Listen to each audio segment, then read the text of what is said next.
Once you've marked the highs and the lows of your life on the timeline, maybe you would want to connect the dots. Or perhaps you just would like to notice the rhythms, the patterns, the movements. You might even want to add symbols that represent your faith, that represent your hope, that represent your love. I want to close with a few thoughts and a few questions about love. And for me, the question is not what is love, but rather I've been wrestling and wondering, what does love look like? 1 Corinthians 13 verses 4 through 7 shines some light. And while I don't agree with all of it, it does give me something to push against. So what is love? What does love look like? It's the kind of energy which never gives up. Love cares more for others than self. Love doesn't push.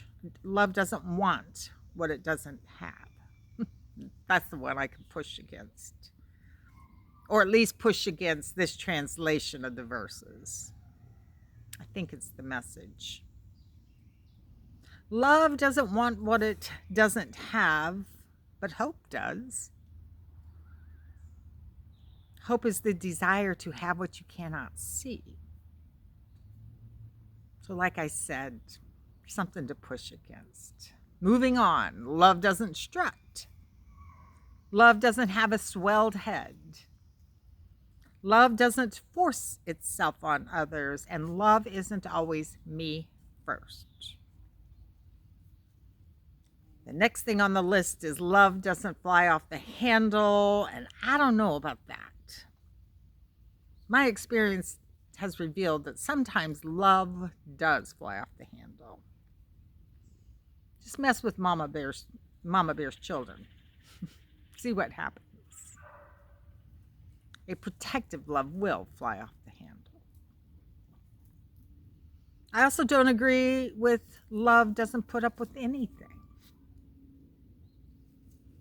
But I do agree that in love there is trust.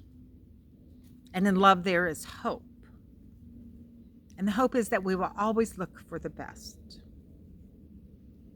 And I do agree that love keeps moving all the way to the end. In my understanding, love is another one of those holy, yet invisible energies which get us moving.